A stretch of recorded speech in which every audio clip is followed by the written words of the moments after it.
Assalamualaikum warahmatullahi wabarakatuh. Saya Vina Ikrimah akan mencoba menjelaskan tentang menelaah dan menganalisis teori fisika dalam perhitungan perjalanan Isra Mi'raj. Yang pertama, makna peristiwa Isra Mi'raj. Isra Mi'raj adalah fenomena besar bagi umat manusia di muka bumi, dari zaman Nabi Muhammad hingga akhir zaman.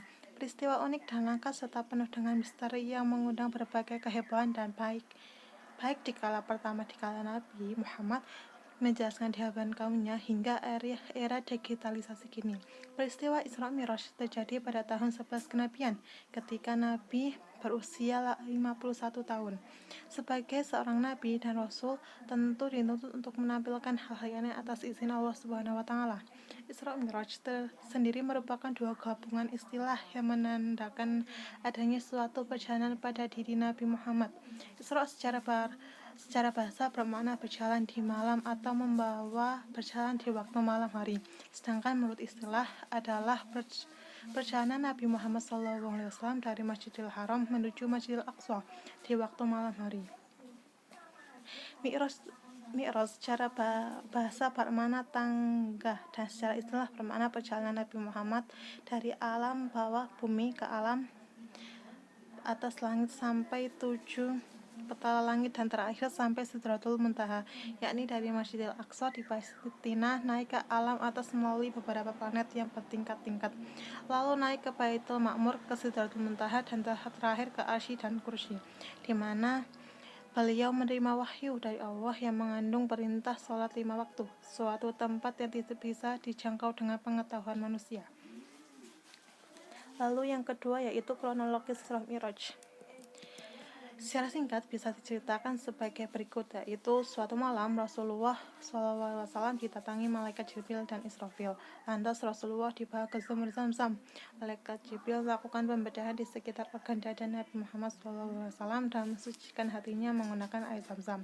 Setelah itu Nabi Muhammad SAW dituntun ke arah kendaraan burak yang dipersiapkan untuk melakukan perjalanan Isra dari Masjidil Haram ke Masjidil Aqsa Palestina. Diceritakan kendaraan burak berwarna putih, lebih besar dari keledai tetapi lebih rendah dari bakol. Kendaraan burak juga terdapat warna dan kendali sebagaimana kuda. Dalam perjalanan dari Masjidil Haram menuju Masjidil Aqsa, Muhammad SAW ditemani malaikat Jibril pada bagian kanan dan Mikael sebelah kiri. Mereka melaju mengarungi alam indah ciptaan Allah Subhanahu wa taala pada malam hari yang penuh dengan keajaiban dan hikmah. Yang ketiga, peristiwa Isra Mi'raj dalam perspektif hadis. Dalam upaya mendapat gambaran jelas tentang peristiwa Isra Mi'raj Nabi Muhammad, maka dibutuhkan penjelasan dari informasi yang termuat dalam hadis-hadis Isra Mi'raj, sebab Al-Quran tidak menjelaskan kejadian tersebut secara detail. Berikut ini akan menampilkan hadis-hadis yang berkaitan dengan kejadian Isra Mi'raj. Hadis-hadis yang menerangkan peristiwa Isra Mi'raj adalah hadis-hadis mutawatir. Asy-Syaikh Al-Albani di dalam kitabnya Isra wal Mi'raj menyebutkan bahwa ada 16 sahabat yang meriwayatkan peristiwa ini. Lalu yang keempat ada teori-teori dalam perjalanan Isra Mi'raj. Teori yang pertama, teori ketidakpastian Heisenberg. Apabila Nabi Muhammad SAW didinginkan atau energinya dinolkan, maka menciptakan bentuk baru, bukan gas, cair, padat maupun plasma yang dikenal dengan istilah the new state of matter, di mana seluruh partikel atom-atom seolah bertumpuk dan berlaku sebagai sebuah partikel atom saja. Dengan pandangan Bose-Einstein condensation, maka apabila Nabi Muhammad didinginkan atau energinya dikosongkan, maka panjang gelombang menjadi mendekati tak hingga, sehingga Nabi Muhammad SAW dapat muncul dimanapun dalam waktu kesatuan wujud, ruh dan jasadnya. Istilah didinginkan di sini hal ini bukan dalam pengertian sempit didinginkan tubuhnya, namun lebih luas lagi, yakni tatkala dalam kesadaran lebih primer energi Nabi Muhammad egonya dinolkan atau berada pada kesadaran pasrah secara total atas kehendakannya. Dengan kata lain, dibersihkan hatinya. Saat suhu diturunkan, maka energi dan frekuensi menuju nol. Akibatnya panjang gelombang yang berbanding terbalik merentang menuju tak hingga. Dengan kata lain, saat ini bisa berada dimanapun dalam ruang waktu.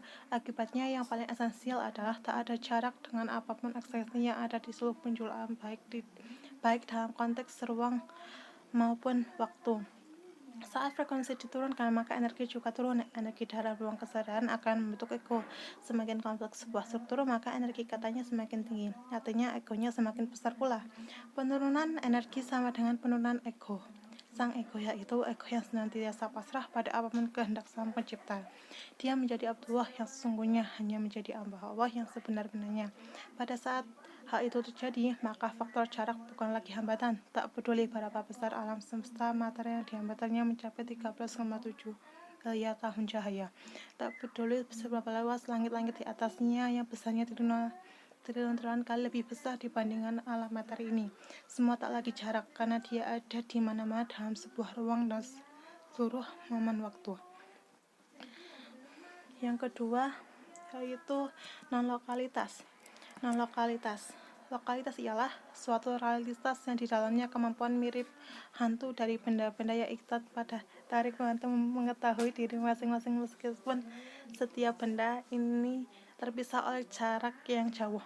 Hal yang teraneh tentang dunia kuantum adalah caranya sebuah benda seperti elektron seakan-akan berada di tempat bersamaan, waktu yang sama, tempatnya berbeda. Dalam dunia kuantum, ide masuk akal tentang lokalitas gagal dan sebuah partikel secara nyata dapat berada di lebih dari satu tempat dalam bersamaan. Dengan demikian, tidak mustahil bagi Nabi Muhammad SAW untuk mengunjungi Masjidil Aqsa kemudian dilanjutkan menuju alam lain dalam sekejap saja.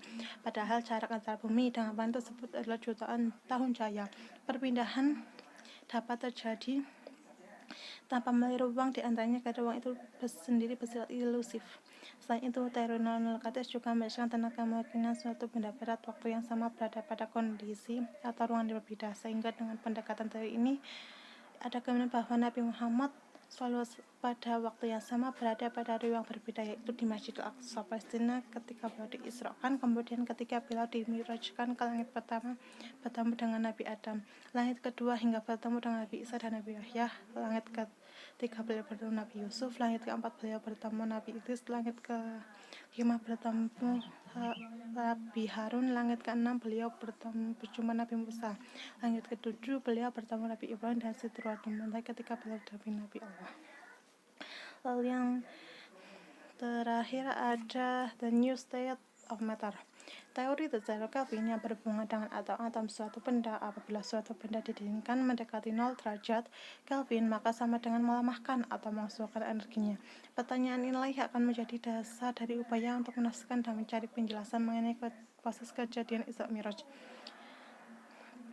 Dalam sebuah riwayat dijelaskan bahwa malaikat Jibril melakukan pembedahan hati Nabi Muhammad SAW, yaitu mengeluarkan kotoran dalam hati beliau dan kemudian mengisihkan dengan hikmah dan iman. Setelah menemukan sifat santun ilmu kembali, ini merupakan usaha simbolik pembebasan seego, membuat ego yang menjadi hamba Allah, menjadi abdul sepenuhnya, sebuah kondisi yang bersifat fluidal, menjadi beliau tak lagi berjarak dengan langit-langit manapun juga, sehingga masalah kecepatan yang selama ini dibicarakan menjadi tak lagi relevan dibicarakan. Sekian penjelasan dari saya mengenai materi yang disampaikan. Wassalamualaikum warahmatullahi wabarakatuh.